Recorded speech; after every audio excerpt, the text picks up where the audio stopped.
I decide as I decide. I do as I do.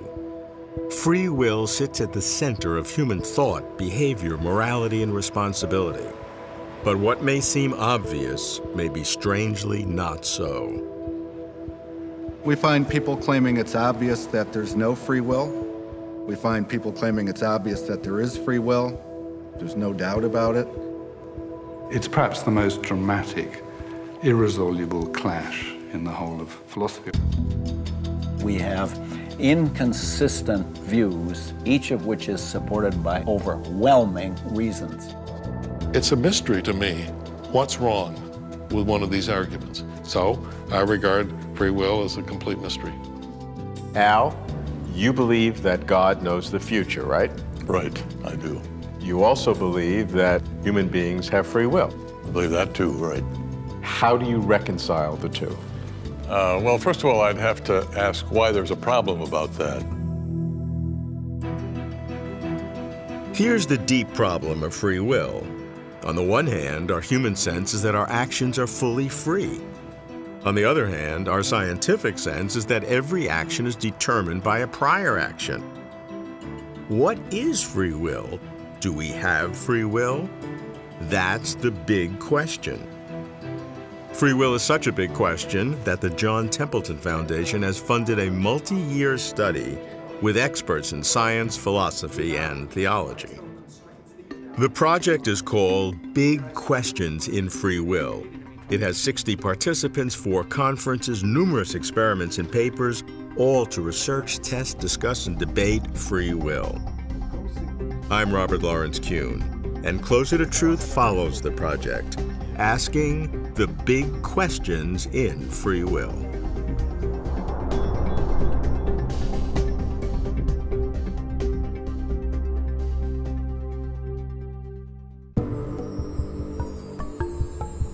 The 4-year Big Questions in Free Will project kicks off in Tallahassee, Florida, on the campus of Florida State University, where participants gather to present their findings, state their cases, and deliberate the implications.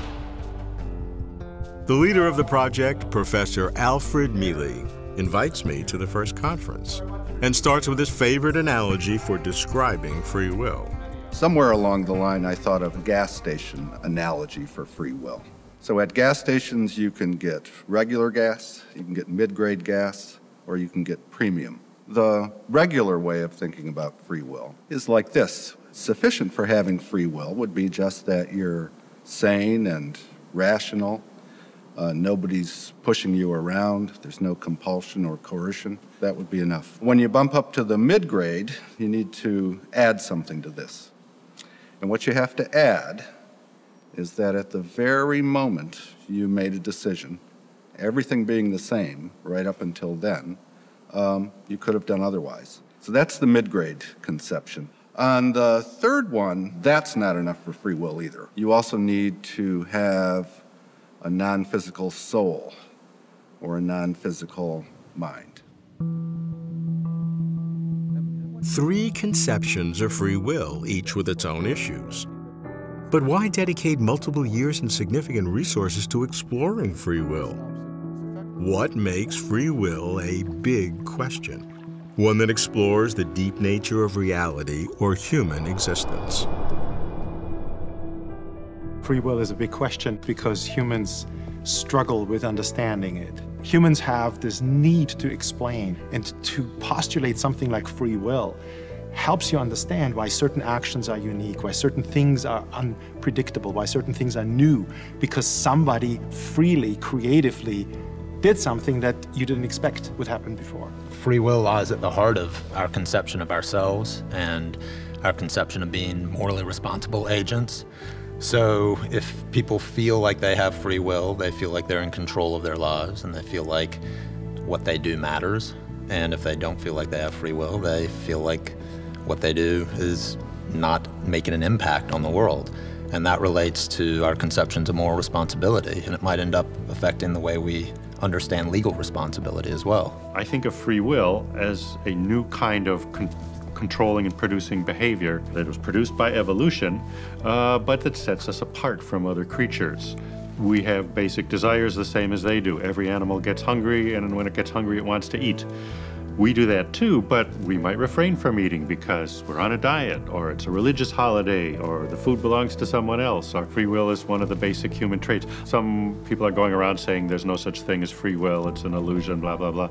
I think people are upset by that, partly because it denies one of the basic facts of human experience. How does the Big Questions in Free Will Project address the issues? If the world is determined, can we have free will? Is free will an illusion? Is free will required for moral responsibility? What happens to free will when God is involved? Al Mealy explains that the project is divided into 3 wings: science, philosophy, theology. So in the science wing, who are the scientists? What are the kinds of problems they're working on? Well, there are neuroscientists, social psychologists, cognitive psychologists. Neuroscientists are working on, roughly, what goes on in the brain when people make decisions. Also the sense or feeling of causing something, of being an agent, as opposed to, something happening to you. The social psychologists are studying things like the effects of people's beliefs about free will on their behavior, and they're studying things like willpower. In the conceptual underpinnings wing, our main questions are traditional philosophical questions, like what are the necessary conditions for free will? And the theologians are dealing with questions about divine freedom and questions about the connection between the possible existence of God and human freedom. So do you see a cross-pollination between these 3 wings? I do. The philosophers and scientists meet together at 3 conferences, and there will be a lot of productive exchange of ideas. I begin with the science wing. For science to explain free will, it needs start with the seat of thought and emotion, the brain. What does brain science say about free will? I ask Al Mealy for some history. I'll start with an experiment that really got the ball rolling. It's by a neuroscientist named Benjamin Libet. So the task subjects had was to flex a wrist whenever they felt like it, and then after they flexed, they would report where a spot was on a very fast clock when they first felt the urge, intention, wish, will, decision to flex. And they were hooked up to 2 machines. So they were getting EEG readings from the scalp, and they were getting muscle motion readings with an electromyograph. And what he discovered is that when subjects were regularly reminded not to plan in advance when to flex, you got an EEG ramp-up that started at 550 milliseconds before the muscle burst. That's about a half a second. Well, that's a long time in brain terms, half a second. Oh, it sure is. Now, the average time of first reported awareness of this mental event, the decision or intention or whatever, was 206 milliseconds before the muscle. About a fifth of a second. That's right. So there's a lag between the EEG ramp-up and this reported time of first awareness. Which seems to indicate that the brain, without our conscious knowledge, is already planning, and then I'm suddenly aware of it, as if my consciousness, my so-called free will, is sort of a froth. Yeah. It's just kind of riding along, but has no impact on really what's happening. That's exactly right. So his thought is the brain is making these decisions about a third of a second before you become aware of them. So it's making them unconsciously. Free will has to be a conscious process, so free will's not involved. He actually thought that free will could step in after. Many scientists concluded that the Libet experiment abolished free will. But EEG readings on the scalp are weak. It's difficult to get precise measurements insulated from the brain. One neuroscientist in the Big Questions in Free Will project, Christoph Koch, is working to improve Libet's experiment by recording directly on the brain and by examining decisions that have consequences. Christoph, your experiment involves real-time work with patients who have electrodes implanted for medical reasons. What is the basic science, the basic neurobiology behind the experiment? Our experiment, a basic variant of a famous experiment by Benjamin Libet. We're trying to understand the neuronal mechanism that underlie a voluntary decision that traditionally people would say involves free will. Mm-hmm. And we know from previous experiments there are several components to this. One component relates to this feeling that psychologists now call authorship or agency. Mm-hmm. I lift my right hand and I have a feeling that I, not you, not my parents, not my friends, were responsible for me lifting this hand. We know there's a specific locus in the brain that generates this conscious sensation. We like to separate that out from the neural mechanism that actually give rise to what I personally feel is this voluntary action. What are the actual mechanisms? Where's the decision first taken and what parts of the brain are involved in what sequence? So finally, I lift my right hand. And more interesting from a practical perspective, can I predict this ahead of time? Can I maybe read off your brain signal so I can know 1 second ahead of time, are you going to move the right hand? Are you going to move the left hand? The other thing we're interested in is choices that involve deliberations, because that also brings in moral judgment. Should I be doing this? Is this a wise idea? Am I going to hurt somebody, etc.? And so there we're devising a slightly different paradigm where we play a simple game where the patient is free to move one or the other hand. At some command, we lift both of our hands. However, if you lift the same hand as I do, then you win $1. Right. And if we do this, you see, then I win $1. And once again, this is much closer to the real decision that we care about because it has consequences and you deliberate rather than just, it doesn't matter, I pick this or this, they're exactly identical. I can't take out both, so I have to take one. Now the neural mechanism. Christoph sends me to Cedars-Sinai Medical Center in West Los Angeles. I'll have a ringside seat watching the brain make real-world decisions. A patient has graciously allowed me to observe as she undergoes brain surgery for epilepsy, and then afterwards as she participates in experiments of decision-making and free will. I meet the neurosurgeon, Dr. Adam Mamalek. We do an operation, a craniotomy, where we open the skull and put a sheet of electrodes on the surface of the brain. It covers the area that we think is involved, plus the periphery around it. Dr. Mamalek introduces his patient, Audrey. Hi. Hello. Nice to meet you. Pleased to meet you.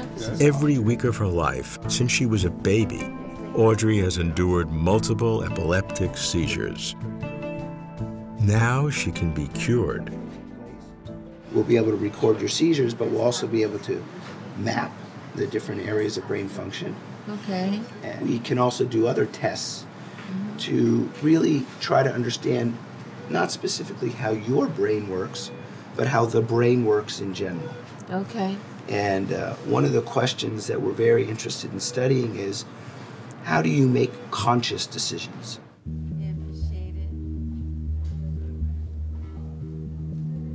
It's a remarkable procedure. By charting Audrey's brainwaves, neurosurgeons create a fine-grained map of her brain, enabling them to locate and remove the lesion that causes her seizures. At the same time, neuroscientists can examine brain activity during decision-making, seeking brain-based facts about free will.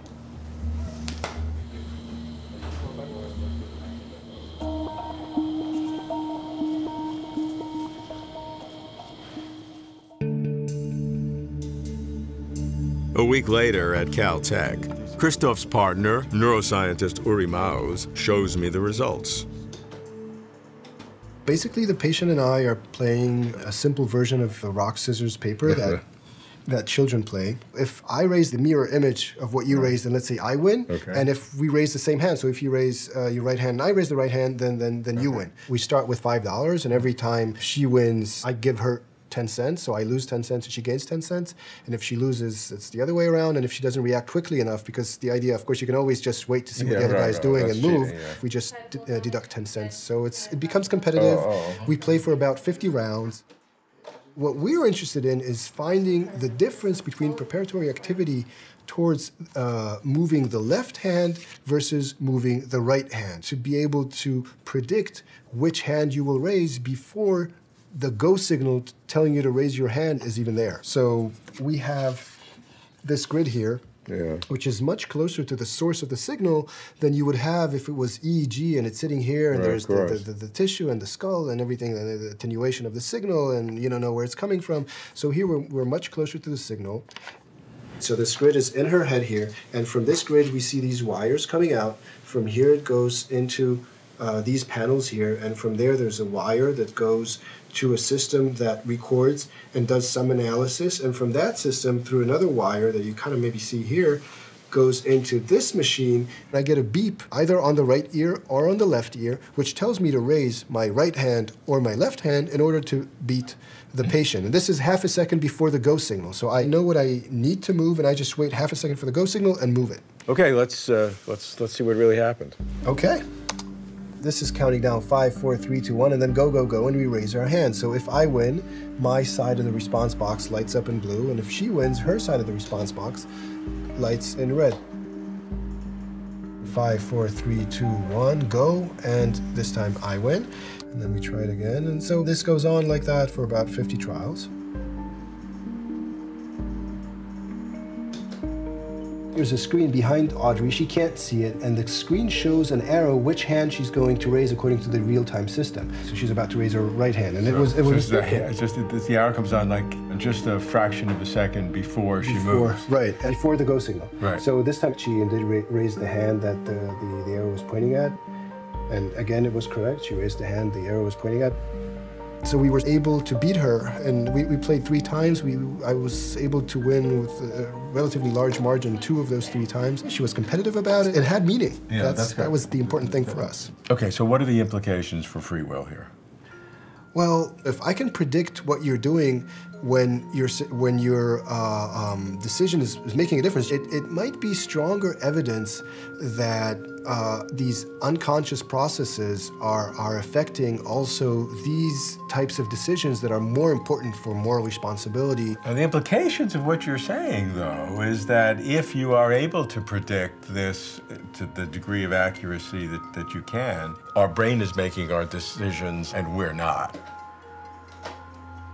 It does give us some philosophical pause about what free will is.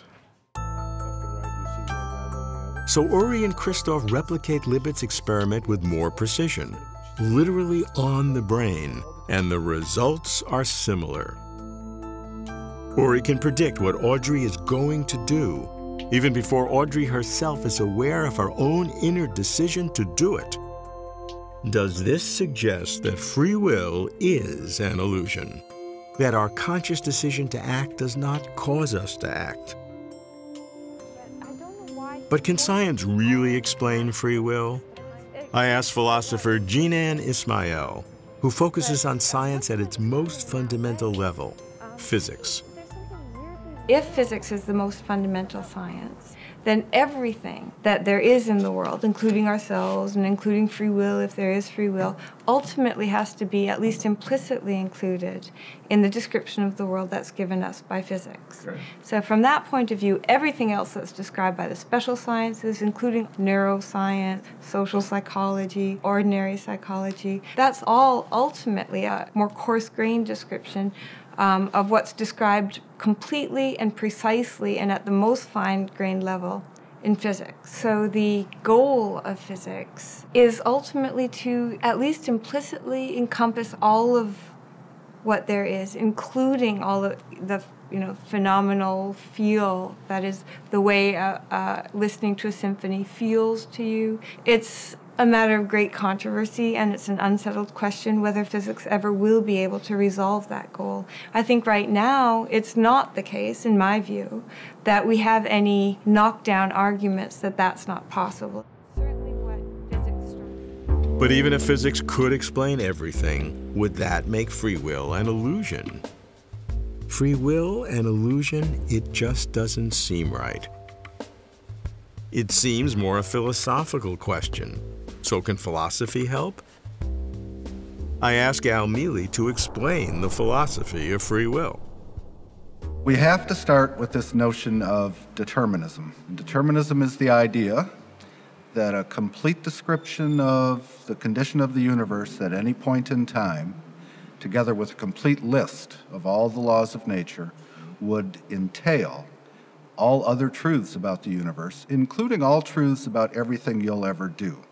Okay, that's determinism. Some philosophers say, well, you can't have free will in that case because you could never have done otherwise than you did. Well, suppose determinism isn't true.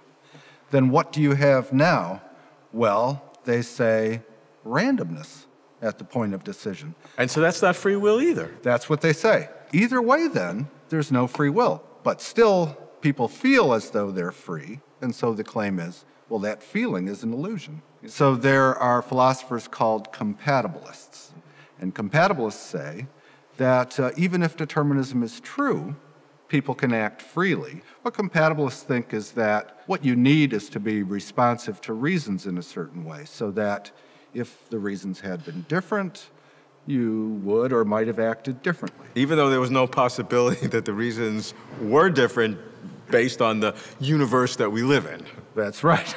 The other way to go is to say, no, you're right, free will does require that determinism be false, but the falsity of determinism doesn't just put you at the mercy of chance or randomness or luck. You're still enough in control of what you do to act freely. That kind of response is called a libertarian response. So the pro-free will views then divide into those two camps. My own view is this: either compatibilism is true or libertarianism is true. That either or proposition is more credible than the opposing proposition, which is no free will either way.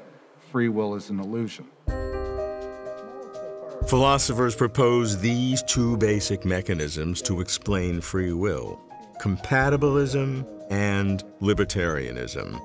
Though they differ dramatically in characterizing free will, both counter the claim, made largely by scientists, that free will is an illusion. Al concludes that free will is not an illusion, that either compatibilism or libertarianism is correct. But as for which is correct, he is not prepared to decide. Of the two philosophical positions, compatibilism seems the more perplexing. If determinism is true, every event caused by a prior event, how could we ever act freely? I ask Peter van Inwagen, an authority on the philosophy of free will. He too finds compatibilism perplexing. In the history of the problem of free will, there has been a long tradition of philosophers saying that you can have free will in a world that was completely deterministic. And I remember the first time this view was pointed out to me, and I said, but wait a minute, I said, if my actions are the inevitable causal consequence of the past, I don't have any choice about what went on in the past, and I don't have any choice about what evolved out of it according to the laws of nature. I can't work miracles. I can't change the laws of nature. So I don't think that's right. I don't think I can do this other thing. But this was only one side of the problem of free will, because simply to show that free will is incompatible with determinism is, well, it's really to pose the problem in a much more pressing form, because there are also good arguments to show that free will is incompatible with indeterminism. If you knew that it was just a matter of indeterministic chance, which thing you would do at a certain point in time, you wouldn't be able to promise to do one or the other. You would just have to wait and see what would happen. So I have tried to work on this problem, to put all this together, to find the place that allows both free will and moral responsibility in a world that's certainly either deterministic or indeterministic for more than 40 years now. And I confess myself just baffled by this problem. It is too difficult for me. Peter can argue that free will is not compatible with determinism and not compatible with indeterminism. And because these are the only possibilities, then free will would be impossible or nonsensical. To Peter, neither compatibilism nor libertarianism, at least in their present formulations, can account for free will. But in no way does he think that free will is an illusion. perhaps the confusion comes at a more basic level. Perhaps we should refine the basic terms, free and will. I asked philosopher Walter Sinnott-Armstrong. I take free to mean there's no barrier of the relevant sort. And when we're talking about freedom in the context of free will and free action, we're talking mainly about physical barriers or psychological barriers to doing the things that you want to do. And to say that you're free to do it is then to say there are no relevant physical or psychological barriers to you doing the thing you want to do. So the classic critical question is to say, could you have done something otherwise? Right, but notice the word could doesn't really help. People seem to think it's clear what counts as could and what counts as could not. But you might say, oh, can you come to the movie with me tonight? No, I can't come, I've got to work. Well, it's not that it's physically impossible, it's that it would be too costly for me because I need to get this work done. So even the word could has this relevant, to say you can do something is again to say, there's no relevant barrier or constraint. The key is relevant there, because in each circumstance you have to determine what's the relevant barrier that defines freedom. Right, and that's going to depend on what your interest is, right? If your interest is whether or not to hold someone responsible, for example, then certain kinds of barriers are going to be deemed relevant. It might be relevant that the person is delusional, doesn't know what they're doing. It might be relevant that they are locked into their room. That's why they couldn't leave and get to work in time. Whereas the fact that it's caused in a certain way in your brain, I think would not be relevant if the context is about whether to hold the person morally responsible. Because after all, our desires are lodged in our brains. They are patterns in our brains that lead us to do the things that we do. And so to say that the wiring of my brain is what caused me to do it is just another way of describing the same situation as I'm doing it because I want to do it. And so once we get clear about what we mean by freedom, then we can ask, are wills really free in that sense that we care about? But no matter definitions of freedom, science claims that because the feeling of making a choice comes after brain activity correlated with that choice, free will is not what it seems and may indeed be an illusion. I asked philosopher Eddie Namias, who thinks that when it comes to free will, distinctions between science and philosophy aren't so clear. Well, to start with, I think the brain scientists do use philosophical arguments. They might not always realize it, but they're using arguments by suggesting that a particular definition of free will is the right one, and then trying to show that their data undermines that. They're all looking at what happens right before you typically do something rather unimportant, like deciding or picking whether to choose your, push a right button or a left button. But what they haven't shown is that when you're doing something important or making a decision about what college you're going to go to or who you're going to marry or whether you're going to have children, that the sort of planning and conscious thinking you do there doesn't get a hold on your actions downstream. But is that not just a different in degree as opposed to a different in kind? Couldn't the same argument hold that every piece of that, there's something in the brain going on before we're conscious of it? Right. And I think that's the sort of philosophical argument that comes into play, because they're assuming that this shows sort of a universal determinism or causation before we're aware of what we're doing. Right. But the key is to recognize that just because something is caused doesn't mean that it's not a cause. So even if there's earlier stuff happening in the brain that might cause the brain activity that's involved in my conscious planning, that doesn't mean that my conscious planning doesn't play a causal role in what I do. Here's the crucial part. We have no idea how that works. So consciousness is still a mystery in the sense that we don't have a good theory of how to explain how the conscious mental processes are related to the neural processes. The illusion here, to turn it around, is that the conscious states do something once we recognize the connection. You're saying free will is not an illusion. No, if consciousness were actually cut out of the picture, then it would be an illusion. But I don't think any of the evidence has suggested that yet. Well, one team of scientists claims that they may have such evidence. At least evidence that a feeling of agency, personal authorship, or conscious awareness is not required for decision-making. The team has found a clever way to eliminate agency, or conscious awareness, in the decision process. I asked one team member, Talia Wheatley, a social scientist at Dartmouth, to explain. Now, you have a research project, part of this big Questions in Free Will project, that is going to use hypnosis? That's right. How's that going to work? Well, hypnosis is an excellent tool that is just really coming into its own in cognitive neuroscience. I think for a long time, it's got this sort of checkered history of being part of a stage show, circus act, black magic, and so science wasn't going to touch it with a 10-foot pole. And then with the advent of neuroimaging, we started to see, oh, this is a real thing. It's an altered state of consciousness. It's something that's happening in the brain that we can study scientifically and utilize, exploit.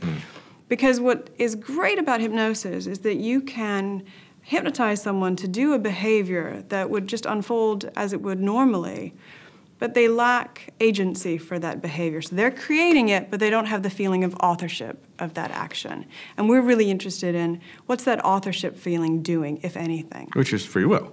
Which is free will. So the basic idea with what we want to do is use hypnosis to take away this conscious awareness that you're about to move and see, do you still move if you don't know you're about to do it? And does the neural activity look the same? If nothing changes, then it suggests that becoming aware that you're about to move isn't really instrumental to your movement. If we show the opposite, that it does change things, we don't really get the movement, or the neural activity looks completely different, then it is doing something, and we need to take that into account, and maybe I need to revise my strong stance. That free will is an illusion. Yeah, maybe, yeah. Talia takes me to watch her experiment. Here. So I want you to just relax as much as possible. Get yourself in a comfortable position. Take a few deep breaths. Once the subject is hypnotized, Talia instructs her to perform actions that will be triggered after she wakes up, but without the conscious feeling that she is willing those actions herself. A little later, you will watch some video clips. Each video clip will have a red arrow next to it. If the red arrow is on the right side of the video, you will squeeze the ball in your right hand. She will watch a screen and squeeze a ball when she sees an arrow. She will assume that this is an involuntary action when in fact it was implanted by the hypnosis. Remember, you'll remember nothing of what has happened until I say to you, now you can remember everything. 3, 2, 1. Wide awake. All right, let yourself wake up. So what was the last thing you remember before you woke up? Sitting in the chair and, yeah, nothing else besides that. Let's go do the experiment. Okay. Now, as in the Libet experiment, the subject is fitted with electrodes on her scalp and arms to measure electrical impulses in her brain and muscle movements in her arms. Like a Christmas tree. But this time, the subject is told that the electrodes on her arms will stimulate her muscles. So she will believe that her arm movements, which are really triggered by hypnotic suggestion, are not voluntary, not affected by her conscious thoughts. You're going to be just viewing some short nature videos. They'll be about 20 seconds each, and then there'll be a little pause. Talia's research assistant shows me the real-time results. So in each video clip of 20 seconds, there would be one squeeze.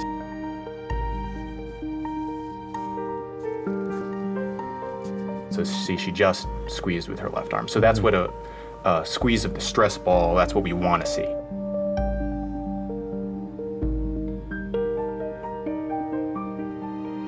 So there she just moved her right arm off, and so that's the muscle potential from her right arm. So what we'll be looking at is the data preceding, leading up right to that squeeze. Later, Talia brings the subject out of hypnosis. Now you can remember everything. Now you can remember everything. Then they reattach the electrodes and ask the subject to contract her arm muscles voluntarily to see if there is any difference when conscious decision-making enters the process. After the experiment, I meet with Talia and her partner in the project, neuroscientist Peter Tse, to discuss and debate the results. So this is Kaylee. That's Kaylee's data. What are we looking at? Well, 0 is when she made a squeeze. Right. And the red line is when she made a squeeze due to the post-hypnotic suggestion. And the blue line is when she made a squeeze because she decided consciously to do so. And you can see that the lines are largely overlapping. And so what's the significance of that? Well, it shows that motor action and the accompanying readiness potentials don't require the sort of feeling of authorship, of agency of your action. They unfold naturally with or without it. And how does that comport with each of your views of the nature of free will?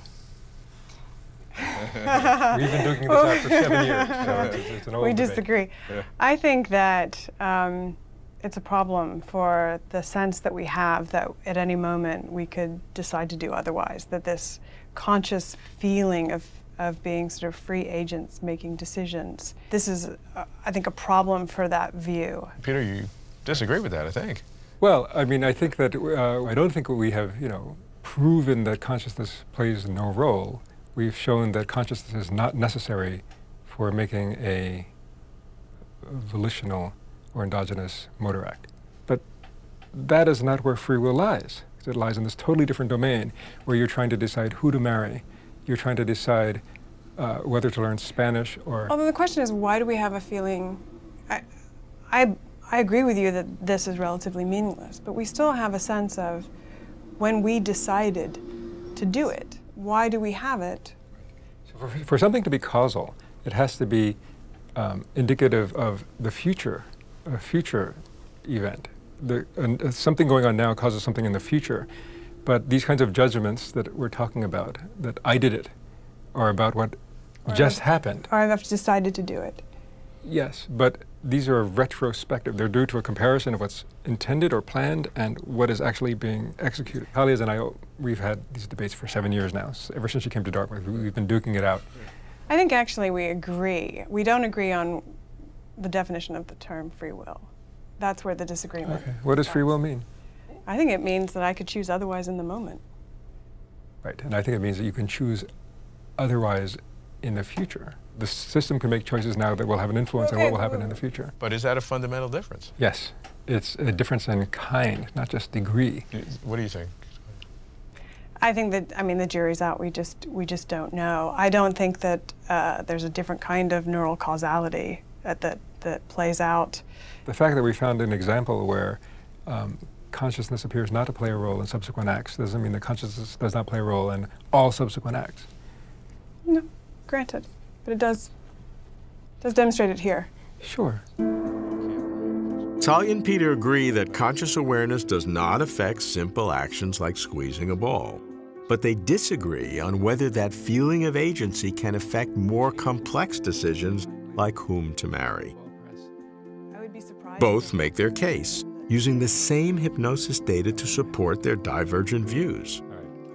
Both concur that the brain activity prior to the apparently free will decision was the same under hypnosis with no conscious awareness as it was without hypnosis with full conscious awareness. In Talia's view, conscious awareness is not needed for so-called free will decisions. In Peter's view, free will does not reside in these simple decisions. We can choose otherwise, but not in the present, in the future. Free will is not getting any simpler. I ask about the implications. So it has to be the case that, neural activity generates later neural activity. So there's only neurons in our brain. There's not magical, L's or anything. So I don't disagree that there's neuronal causation. That doesn't mean that there's no role for consciousness in freely willing, because there could be this other role, for example, that you have to play scenarios out internally and play options out and evaluate them and then select among them. I don't think that the Libertas is getting at that. What we need to do is focus on where the action is, which is in working memory and deliberative processing. Another consequence, I suppose, is negative in this branching out of my... Peter thinks free will lies in meaningful deliberation, in planning, evaluating, and choosing future actions. His theory gives conscious awareness a central role in future-oriented decision-making, even if his experiments show that it has no role in the moment of meaningless action. If conscious awareness does play a role in free will, how would it work? I ask Tim Bain, a philosopher of mind who focuses on consciousness' role in volition and how it may connect to free will. Consciousness is important and necessary for certain types of action, for certain types of functions. So patients who are in a vegetative state can do very little. And a recent work using an fMRI study, functional magnetic resonance imaging study, asked a patient to engage in some voluntary imagery. They asked this vegetative state patient to imagine walking around her house for 30 seconds and then asked her to imagine playing tennis for 30 seconds. And we know that these types of imagery, because they involve different types of behavior, different contents, trigger different types of the brain. And they looked at her brain patterns over this 30 seconds, and it looked like she was following these commands. And the authors of this study concluded that she was conscious, even though she hadn't engaged in any outward behavioral manifestations of consciousness. The reason why they took the neural activation to be evidence of consciousness in this patient was that they took the neural activation to be evidence of agency, voluntary agency. So that's a manifestation of the link that many people find very plausible between certain types of action, intentional action, voluntary action, and consciousness. So that's the nexus between consciousness and free will. Exactly. Because you need the consciousness to have the volition to... That, in a nutshell, is the idea. Although Tim links consciousness to free will, one neuroscientist in the Big Questions in Free Will project is sure that our feeling of free will is an illusion. To Patrick Haggard, the debate is settled. That's why I go to London to see him. I think, in some strong sense, free will is an illusion. In neuroscience, we have a real problem with the idea that a conscious event, which is somehow independent of the brain, which is occurring only in the mind but not in the brain, can somehow trigger the brain activity, which then triggers the movement of my arm. From the neuroscientific point of view, there is no conscious mind independent of the brain. So the way that we think about free will in our everyday lives, and which Descartes summarized for us, is that our conscious thoughts cause our actions. But really, this is not neuroscientifically possible. So no neuroscientists are really surprised by the result of the Libet experiment, because consciousness has got to be a product of our brain activity. Because Patrick already thinks free will is an illusion, he uses the Libet technique for a different purpose, to discern ways by which the brain makes decisions. So during the whole yellow period of that rotating circle, you need to be preparing the intention to press that key. And you actually press it just when the yellow circle turns green. And we're going to be trying to see whether we can spot anything in your brainwaves corresponding to those intentions. Great.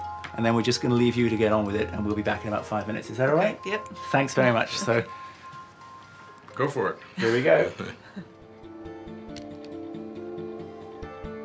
So now that we've found out how to measure the code in the brain for the action that you're about to make, we've been playing in the second part of the project with looking at the dynamics of that code, how flexible it is, and in particular, how quickly it can change. I've been interested in the strength of individual decisions. So if I choose to do something, can I do it really strongly or kind of just decide to do it? Do decisions come by degrees, or are they a simple binary yes, no kind of thing? Hi, Jennifer, how was that? Yeah, it was fun. Okay, good. Now we're going to ask you to develop an intention to go left or go right, and then suddenly switch it to go right or to go left. So we're going to give you the arrow in the center of the circle, right at the start, which explains the intention we want you to have. And then as the yellow circle rotates on the screen, it'll give a little, very brief green flash. And that's a signal to you that you have to switch your intention to make the other action. Think left, switch. Good. Think right, switch. Good.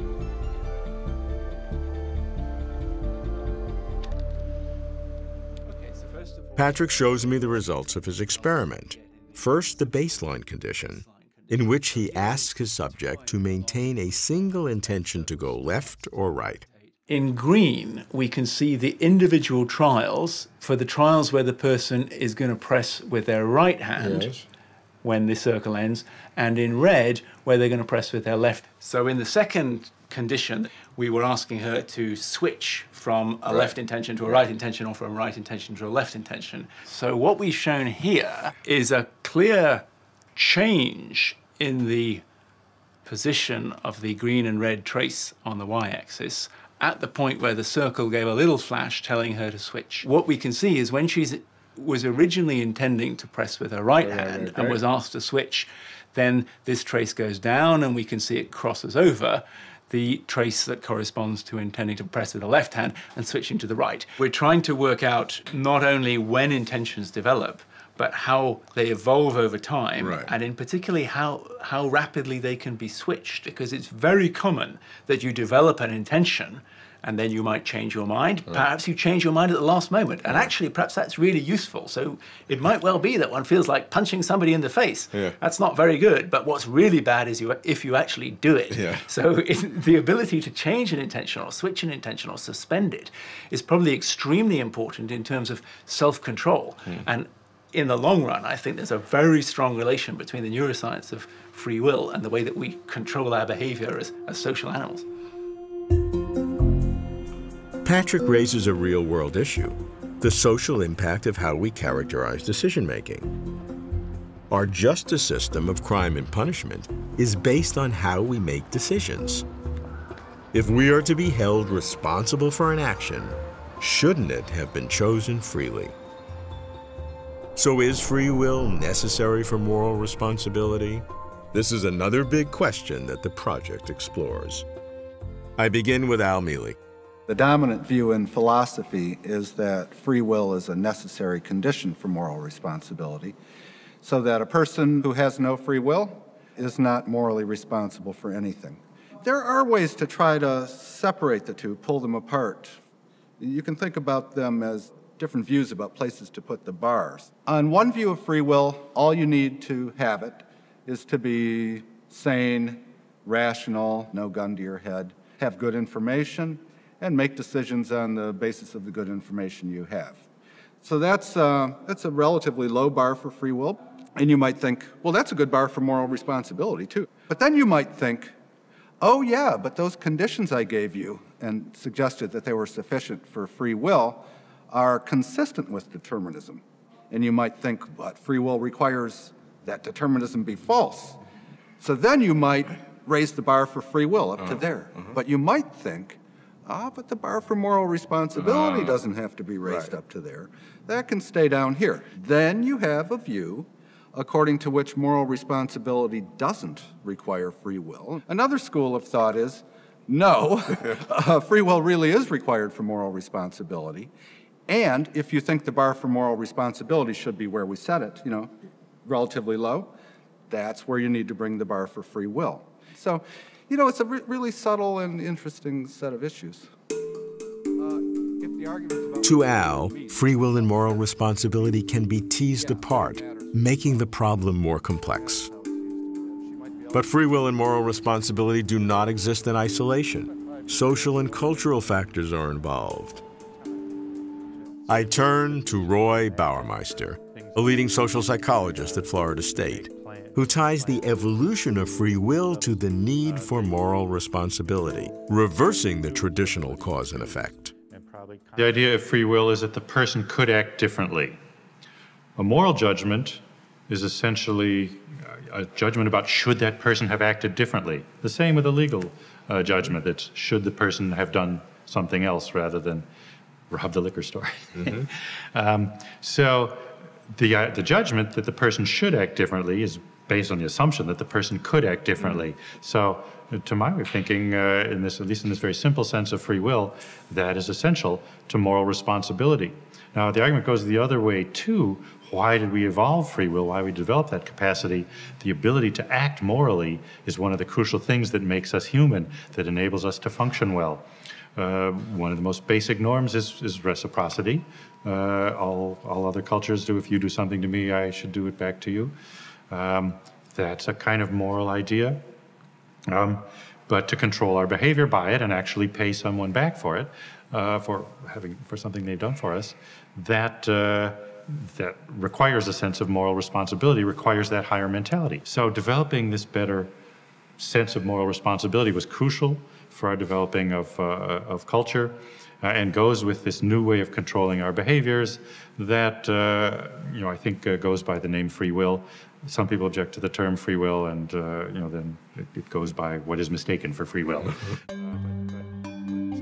If indeed free will and moral responsibility developed through evolution, science should tell us more about them. I ask Adina Roskis, a neuroscientist and a philosopher, who studies how brain imaging impacts philosophical questions.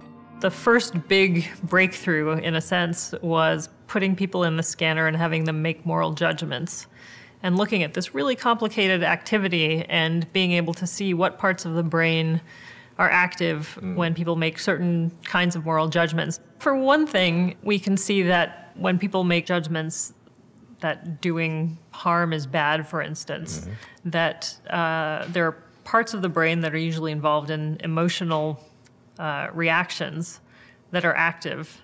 And it suggests that moral thinking, at least as normal people do it, is not a purely rational process. Oh, okay. If you've now shown that emotions, which we don't have conscious control over, can affect decision-making, does that degrade the level of free will in moral decisions? There's no reason to think that we have to have control over every aspect of our decision-making in order to freely choose. And we know we don't have control over all kinds of things. We don't have control over our genetics. We don't have control over our upbringing. We don't have a lot of control over our environment. And so the fact that there are parts of our brain that we don't have control over also doesn't seem to make it impossible to have free will. So I think there's a lot about free will that has to do with these higher level executive processes and our ability to control our own reactions. And ultimately, what we're interested in is what are our actions, not what are our judgments or our thoughts. Do you ever envision a time where brain scans can be used in some legal forensic approach to whether a person was fully responsible for their actions in a free will sense? My prediction is it's not that far off, but no matter what the images say, you still have to make some kind of normative decision that isn't going to come out of the images alone about what's our standard for responsible behavior. When is somebody so impaired that they can't be held responsible? So that decision doesn't go away just because we have more fine-grained ways of looking at the brain. Talia Wheatley also studies what happens in the brain when we make moral decisions. For her, the key lies in distinguishing diverse meanings of the word morality. I think we first have to define our terms, because free will can mean lots of different things, but morality also, we're just using one word there, right, but it's not clear that it's one unified thing. For example, you can think that it would be immoral to eat your dog, or you can think it's immoral to cheat on your taxes. And it's not clear that those are really the same kind of judgment you make. How can you determine, is it in fact one sense of morality that's just expressed in two ways, or two radically different kinds of things that we're constructing? Well, one experiment we've done to help answer that question is to write scenarios that are either disgusting or harmful or dishonest. So you've got disgusting scenarios, but they're not harmful, they're not dishonest. And you've got harmful ones that are not disgusting or dishonest, and dishonest ones that are not harmful or disgusting. So you could cleanly separate these types of moral judgments. Can you give me some examples without being too offensive to me? Okay, disgusting. A man is walking through the woods, and he comes across a dead deer, and he decides to have sex with the deer. He uses a condom. There's no harm involved. There's no consent issues. It is disgusting. It is disgusting, but it's not harmful and it's not dishonest, right? It's just purely very disgusting. Right. Then there's the case of harm. So for example, two people are walking upstairs and one says something to make fun of the other person and the other person hits them back really hard and they tumble back down the stairs. It's harmful, but it's not dishonest or disgusting. Okay. And then there's cases where there's dishonesty. For example, the bank makes an error and puts a little more money in your checking account than what you really should get from your salary. You don't tell the bank, that's dishonest. It's not disgusting, it's not harmful. Okay. So you've got these cleanly separated. And then we see what happens in the brain when you're processing these kinds of transgressions. And what do you find? Well, we find that very different systems are used for each of these different kinds of transgressions. So there doesn't seem to be a moral center, a moral module in the brain in any kind of monolithic sense. You seem to recruit different kinds of reasoning areas to understand these different things.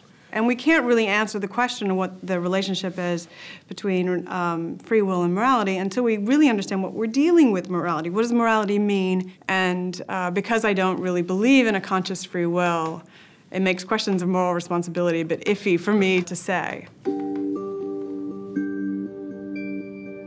So if morality is a composite of diverse meanings, as is free will, then figuring out how free will affects moral responsibility gets tougher still.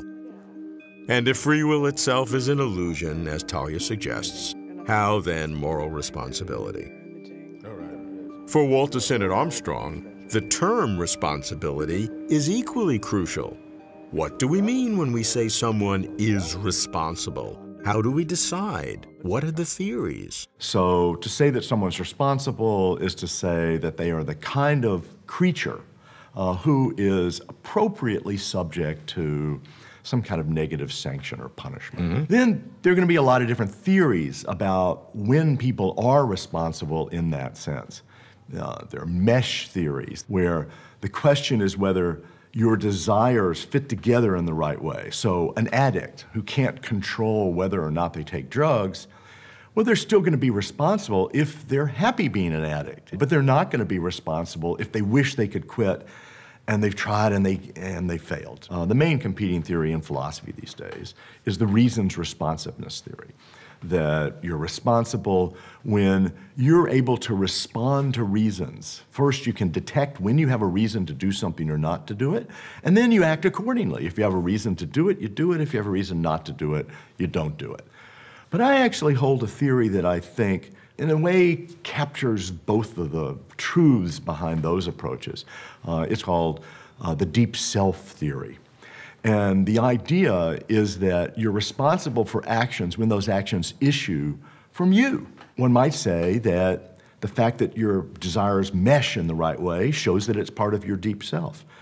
You might say that the fact that you're responding to the relevant reasons shows that it's part of your deep self. There was an individual who lived in Virginia in the year 2000. And he was perfectly normal and started to collect pornography all of a sudden. And by the summer, he was collecting child pornography. And in September of that year, he molested his stepdaughter. They convicted him of child molestation. And by October, he was losing coordination, and he was soliciting staff in the sex treatment program that he had been committed to. All of a sudden, they have to kick him out of this program, send him to jail. Right before he's sentenced, they do an MRI, and sure enough, he's got a big right orbital frontal tumor, which they take out, and when they take it out, he's fine. No more desire to have sex with kids. But then 10 months later, tumor grows back. Now he's got that desire back again. They take it out again, then it's gone again. It looks, for all the evidence that we've got, like the tumor is causing this behavior, not him. And what's making him do these things is something outside himself. And that's, I think, the basic intuition behind saying he's not really morally responsible. So the burden is going to be, where do you draw the line between the tumor case and the normal person to be able to say these people are responsible and those people are not responsible? And my answer to that question is, there are going to be degrees of responsibility. Part of the problem is that the law often wants to say, this person's guilty, we're going to send them to prison, or they're not guilty and we're going to let them out. That forces a dichotomy in a situation that really is essentially a continuum. The kind of condition that makes someone liable. Responsibility, judgment, guilt, punishment. The chain of causation begins with responsibility, which depends on our beliefs about free will. So, could our beliefs about free will determine how we exercise it? This is a question for social psychologists. Several are participating in the Big Questions in Free Will project. I ask Al Mealy to describe their work and its relevance. Al, it's been a year since the projects in the Big Questions of Free Will project have been going on, and many of the science projects are in the social psychology of free will. What is that? What kind of progress have we seen? Are you satisfied? Oh, I'm really happy with the results so far. So they're studying a variety of things in social psychology of free will. So the effects of people's beliefs about free will on their behavior is one.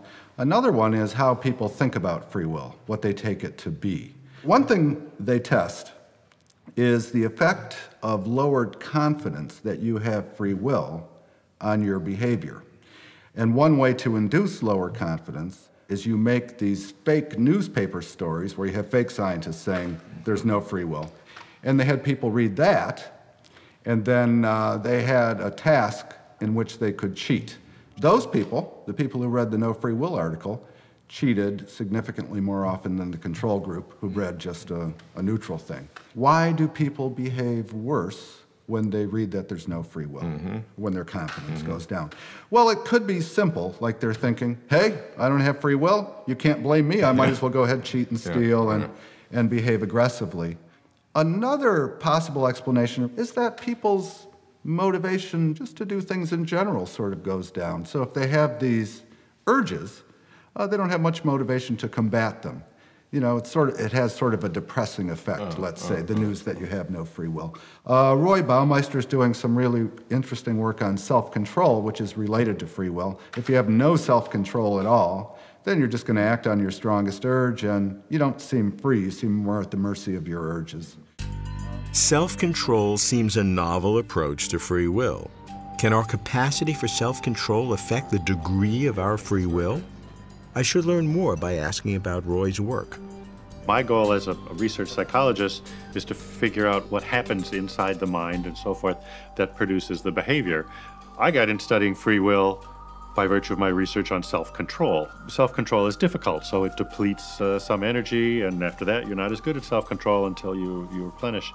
When we found that the same energy is also used for decision-making and initiative, and I said, okay, well, this is bigger than self-control. That's when we started talking about free will. Common theme.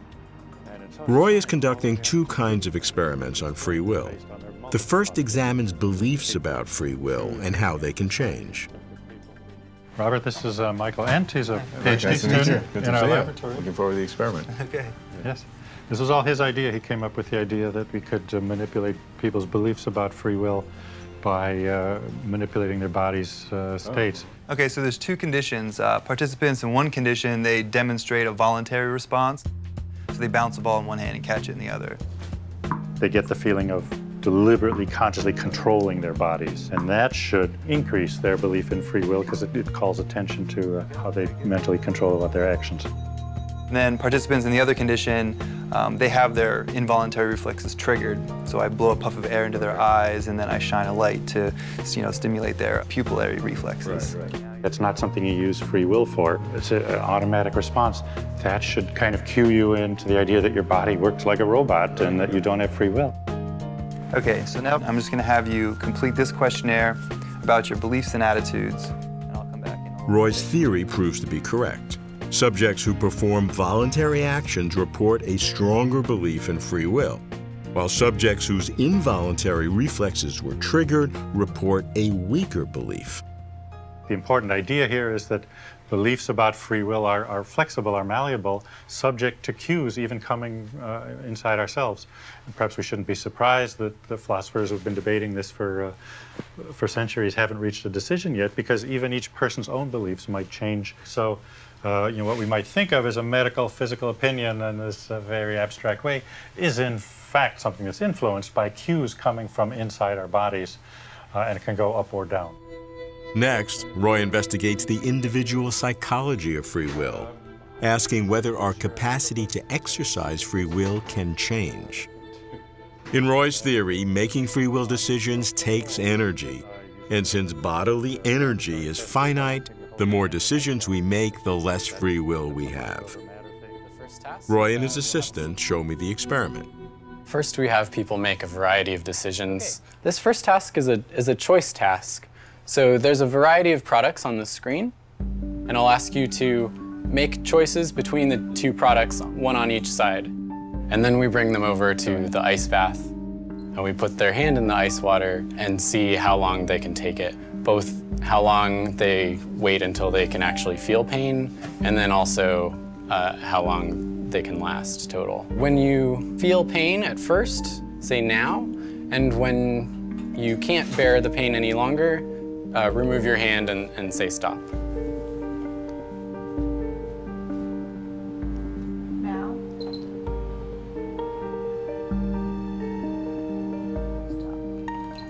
All right. To determine how prior choices affect subjects' willpower, Roy repeats this experiment, but with one crucial difference. Subjects view the same products, but now do not choose between them. This is the control. People in the control condition tend to last about a minute on average.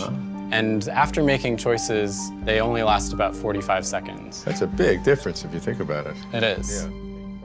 So willpower is like a kind of muscle, exhausted by repetition. The more we use it, the harder to continue to use it. This means that free will has biological constraints. Is this a new kind of free will? Philosophers have been debating for centuries, yes or no. Do people have free will or not? We should stop trying to give a yes or no answer to what people say free will and instead say, how hard is it or how much does it take for this person to exert free action? What are the things that will make free action easier? What are the things that will impede free action? All right, that's it. For Roy, psychology shows the working complexity of free will, how we view it, how we exercise it, and what our capacity is for free action. How do these complexities come about? How do they develop over time? How does free will develop in childhood? I asked developmental psychologist Alison Gopnik, who studies free will in children. There are many, many, many different elements to our concept about something as complex as free will. And as an adult, all of them are sort of lumped together. But if you're a developmentalist, what you realize is that when you look at children, some pieces of an idea like free will seem to be in place really early, and other pieces only develop much later and only develop as a result of particular kinds of experiences or influences. What we've discovered is that some concepts of free will, the basic concept of choice, the basic concept of agency, rather surprisingly, seem to be there even in very, very young children, even in infants. The concept that you can act freely if you're not externally constrained seems to be there in a very full form by the time children are about 4. But other ideas, like the idea that you could act against your own desires, don't seem to be in place until later. So if you ask a 4-year-old, here's a cookie, and this cookie is delicious, and you really want the cookie, can you simply decide not to take the cookie? 4-year-olds say no. They understand the words. They understand about being able to do otherwise in other contexts. But they think that if you actually really have the desire, there's no way that you can overcome that desire. The interesting thing is that if you ask a 6-year-old the same question, the 6-year-old acts like a philosopher. The 6-year-olds not only say, yes, you can overcome your desire, but they say the reason why you can do that is because you're autonomous. They have these wonderful phrases. You're the boss of yourself. Nobody can tell you what to do. Your brain lets you do what you want to. But if you ask about moral questions, could you do something that would make somebody else sad? Then it's not until about 8 or 9 years old that children say, well, it would be wrong to do it, but you could actually act otherwise than by a moral constraint. And it's interesting because there are at least some notions, for example, that think that moral responsibility depends on our concept of free will. And in some ways, the developmental research suggests the opposite. It suggests that we have a notion of moral responsibility in place. And there's lots of evidence that even infants have some basic moral notions and ideas. And the link between that and free will is actually something that's only developing much later. Moral responsibility before free will? Does the developmental sequence in children affect the philosophical underpinnings of free will? It certainly sets apart facets of free will. There is another discipline that also expands our appreciation of free will. The third wing of the Big Questions in Free Will project, theology. Even imagining the existence of a supreme being, a greatest possible being, subjects free will to extreme conditions, which may reveal free will's inner workings. One does not have to believe in God to appreciate how philosophers of religion seek to solve the puzzles of God and free will. Al Mealy introduces their thinking. The theological part of the grant deals mainly with questions about divine freedom, but also with questions about the bearing of God, if God exists or is possible, on human freedom. The questions about divine freedom are interesting. For example, if God is perfect, can he do anything other than what's best? But if he can't do anything other than what's best, then how can he be free? Questions about God's connection to human beings are interesting. For example, if God exists and is omniscient and knows in advance everything that we'll ever do, how could we possibly do it freely? So these are really old chestnut questions. To find out more about the project's theology wing, I go to the University of St. Thomas in St. Paul, where philosophers of religion gather for the Theology of Free Will workshop. We start with God and human freedom. If God knows the future, if God literally knows today what I'm going to do tomorrow, then how are my actions not constrained? I asked philosopher Peter Van Inwagen to explain the problem. So God knows everything that I'm going to do in the future, some say. So in the year 1900, for example, he knew that I'd be sitting here at this table talking to you. Well, was I able to decline your kind invitation to come and talk? Well, suppose I had. And if God in 1900 knew that I was going to be here talking to you now, he believed it, that was a state that he was in, then I can't go into a future in which he wasn't in that state, because that would be changing the past on my part. It's over and done with. God did believe that, or he didn't. But then I must go into a future in which God was wrong back then. But it's not possible for God to be wrong. Any being that could be wrong wouldn't be God. And those are the only possibilities, so it does look like I am unable to do anything else. Peter's point is that because God can never be wrong, and because God's knowledge now includes propositions about events in the future, then those future events cannot change. How then free will? Brian Leftow, a philosopher of religion at Oxford attending the workshop, claims he knows how. God stands outside of time, and from that standpoint, he can simply see the things that to us are in the future. So just as it doesn't infringe on my freedom for you to be watching me speak, it doesn't infringe on my freedom for God to have seen me speak from all eternity. And what do you mean by God sees it?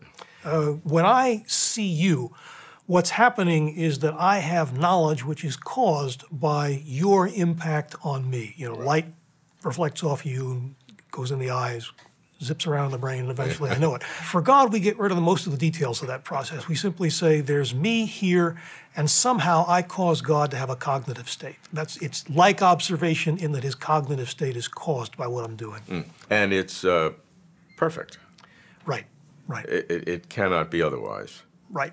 And yet, even though it cannot be otherwise, you still have a freedom that we call libertarian, which means technically that you could do otherwise.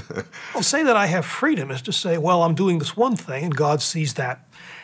I could have done something else. And had I been doing that other thing, God would have, from all eternity, seen that perfectly and every bit of it. And that's a coherent concept. I hope so. Does Brian's timeless God resolve the problem of divine foreknowledge and human free will? Peter Van Inwagen thinks not, and he tells me why.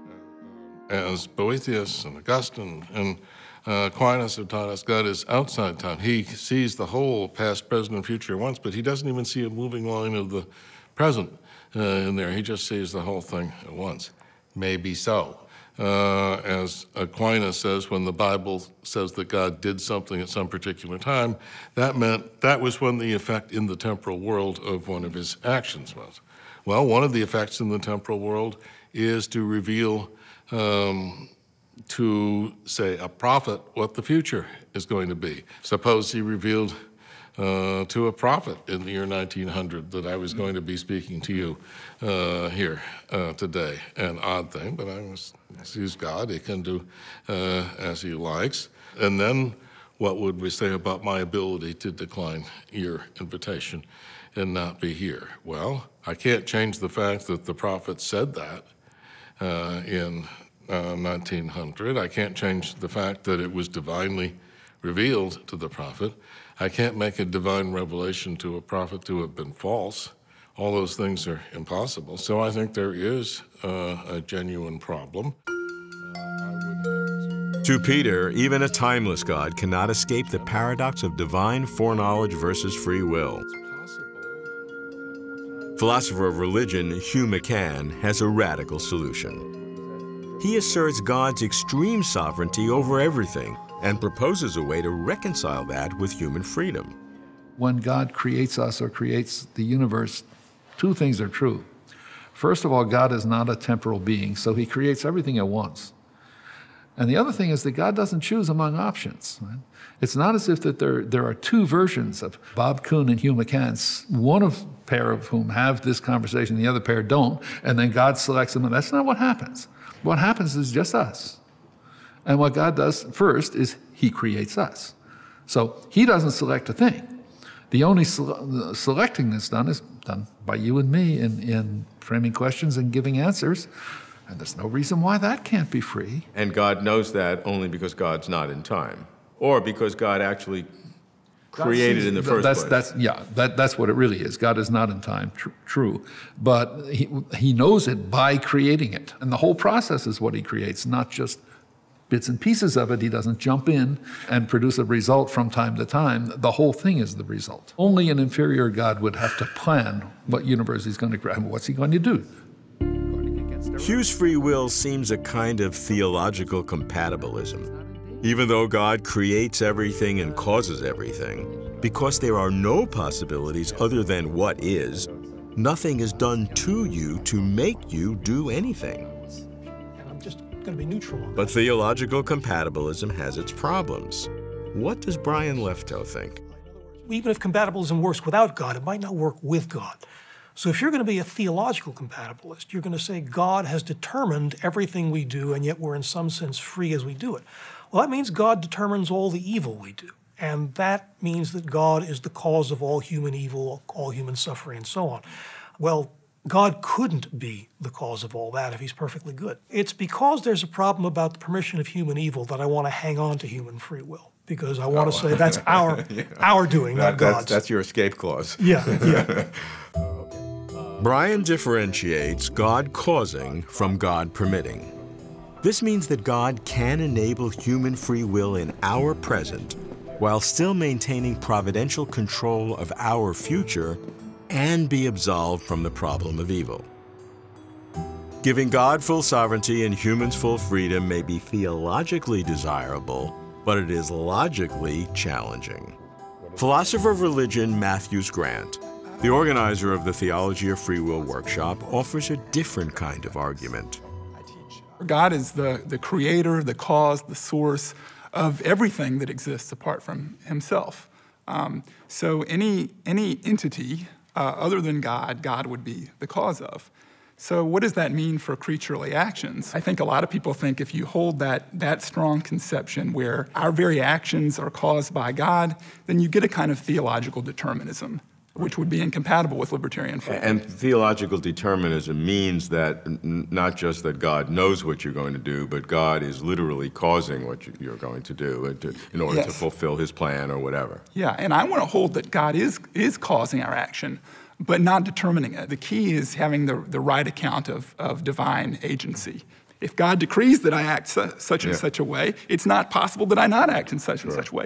Rather, what it is for God to cause my act or to cause any other creature is simply for my act to be causally dependent directly, immediately on God. But if God causing acts does not determine acts, what happens to God's omniscience? I put the question to Peter Van Inwagen. There are things that it's not possible for any being to know, and therefore there are things that the greatest possible being couldn't know. Nobody except Descartes thinks that it tells against God's omnipotence that he's not able to draw a round square. Let's just define omniscience as knowing whatever an omnipotent being would be able to know. What you're doing with that analysis is degrading God's providence. I don't see how it undermines his providential care for us. No, I think the more serious charge is that I degrade the idea of God as a perfect being, an unlimited being, which of course implies no limitations of knowledge. I don't think that it undercuts his omniscience to say that he doesn't foreknow the free actions of future beings, because I don't think that's a possible kind of knowledge.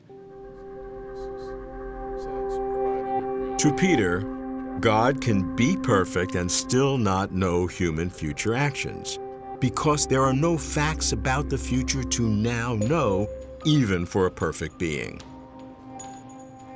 What makes God a perfect being? God is supposed to be all-powerful, all-knowing, all-good, and also all-free. What does it mean for God to be all-free? Is God able to do anything? Is God free to sin, lie, marry, improve? Must God always do the best? The test is whether God has real choices, or is tightly bound by God's own nature. I ask Brian Leftow what God's freedom might possibly mean. Well, we ordinarily understand freedom as having options, having choices, being able to do one thing or another. And there have been arguments that God really doesn't have options or choices. His goodness kind of limits, and his rationality kind of limits what his options would be.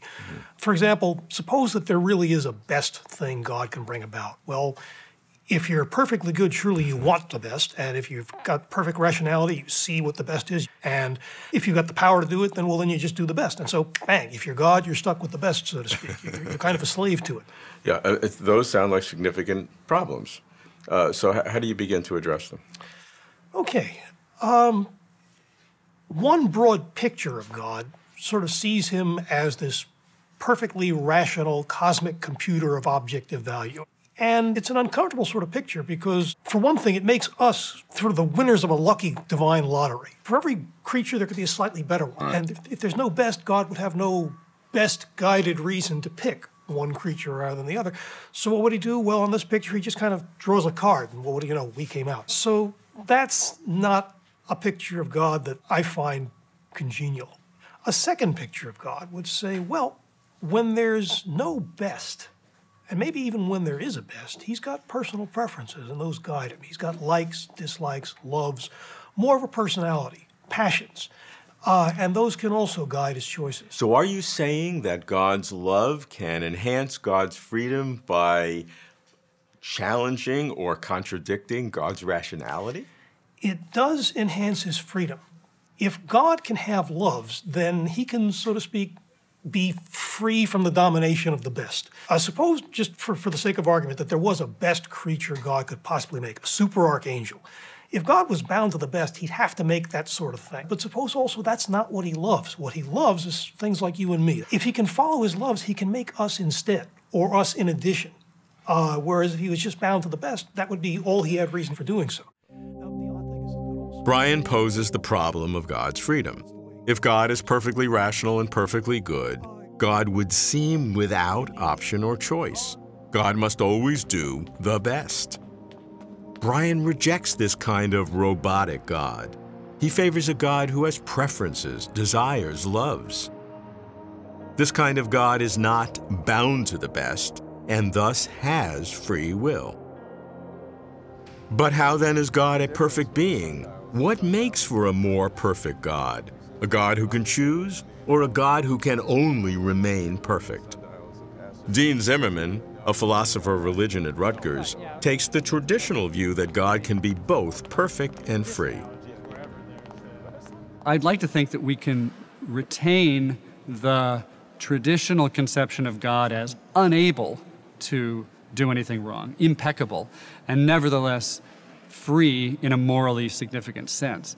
The way I would hope to do that is to ask the question, what is it about human free will that's significant? If we're determined to do what we do by things outside of us, then we're not the source of the kind of character that we develop. Then we wouldn't be free. In God's case, that's not a danger. God has nothing outside of God that's constraining God. God has always existed, didn't pop into existence with a built-in nature that wasn't God's own doing, so to speak. So the things that about us that require that there be indeterminism in our lifetime in order for us to be the partial author of what kind of person we turn out to be, those threats to our autonomy, they're not there for God. To Dean, even though God's perfection limits God's options, because all of God's actions are generated from within God, God has ultimate freedom. I return to Brian Leftow, pressing him whether God is able to do other than which God does. The big question about God's freedom is how much his goodness limits his range of choices. Does his goodness so constrain his choices that he can't choose to do an overall evil act? I'm inclined to say that yes, it does constrain him that way. So that makes God less free in some sense than you and I. In one respect, he's got fewer options. I accept that. When thinking about God as a perfect being, you've got a place where goodness and freedom have to be balanced in a certain way. You can emphasize the freedom, but that would take away from the perfection of his goodness because it would leave him with a possibility of doing evil. Or you can emphasize the goodness, but if you push that far enough, you're taking away from the perfection of his freedom. You've got to choose one or the other. I think the balance of the arguments is for choosing perfect goodness. For God, the fundamental obligation is to be what he is. Still, to Peter Van Inwagen, we're left with the mystery of free will, for God as for us. We don't understand free will very well, in my view. But if we don't understand it in the case of persons, I don't think that we're going to understand it well enough in the case of God to say there's a problem here about why God would choose one thing rather than the other when there wasn't some good reason to choose this one. If state of affairs A is better than state of affairs B, maybe God is constrained by his nature to choose A if he chooses either. But if they're of equal value, what God chooses to do then can't be simply a product of his nature. I think whether there's a created world at all, though, does depend on God's free choice. Consider God as the ultimate stress test for free will. Like physics can be advanced by the extreme conditions of a black hole, so free will can be advanced by the extreme conditions of a supreme being. By subjecting the tenets of free will to the traits of God, we enrich understanding of free will. Thus, the theology wing of the project expands our appreciation of what it means for God and for us to be free. The end of the Big Questions in Free Will project approaches. It has been 4 years of study, research, experimentation, contemplation. 4 years of thinking afresh about one of humankind's most profound questions. What has been learned? What are the advances? What are the outcomes? What comes next? At the final conference at Florida State, participants offer their impressions. So philosophers talk about free will. They will talk about exerting self-control. They'll talk about making rational, wise decisions that are good in the long run. But they had no way of showing that those are really linked in some fundamental way. But our research shows that, yes, those draw on the same research. They affect each other. They even have common underlying physiological bases in body and brain processes. So we can say, yes, there is some meaningful causal link between self-control and decision-making. So it is appropriate to put those together under the broader term to be called free will. And that way, I think we can advance the debate. As the yellow circle rotates on the screen, I think the work that we've been doing on this project suggests that if you do believe in free will, it may not be as strong as you think it is. And I find that quite surprising because in our everyday lives, we're very attached to our idea of free will. Switch. But it turns out that in terms of the brain's representations of the different actions that I do make or don't make, the code is actually surprisingly weak. We think we have a strong and determining will, but I think that our brain is always a little bit uncertain when it has to make up its own mind, as it were.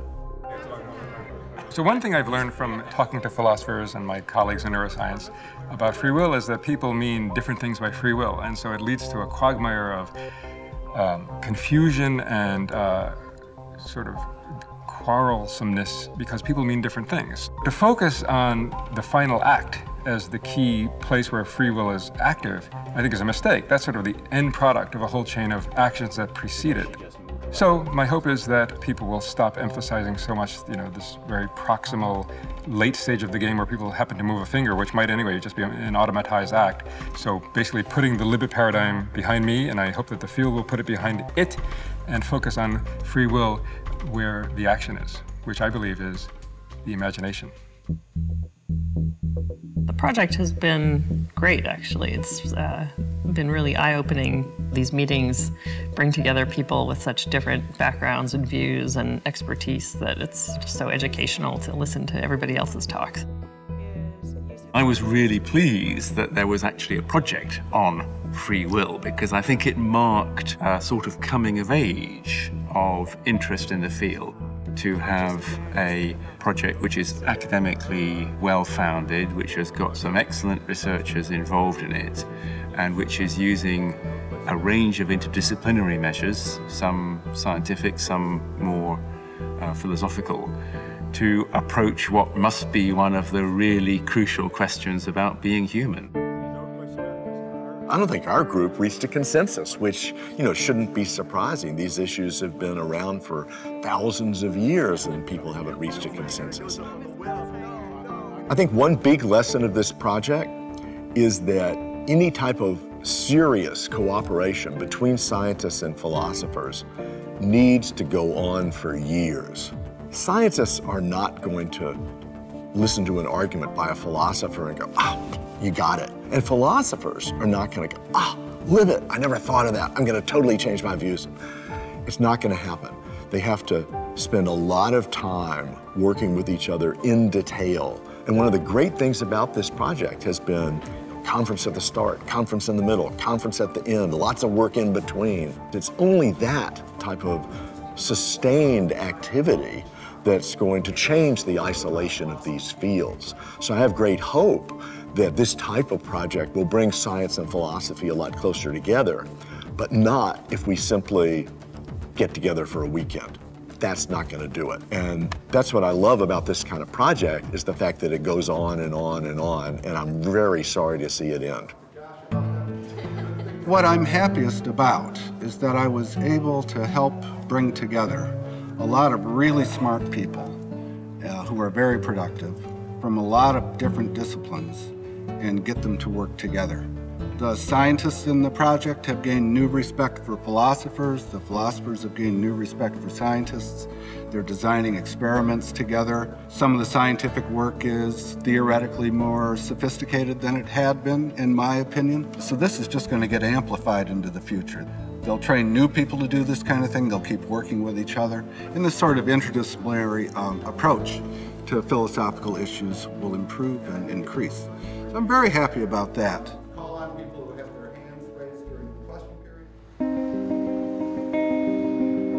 What does it mean for free will to be a big question? Free will probes human mind and nature, seeking insight and essence.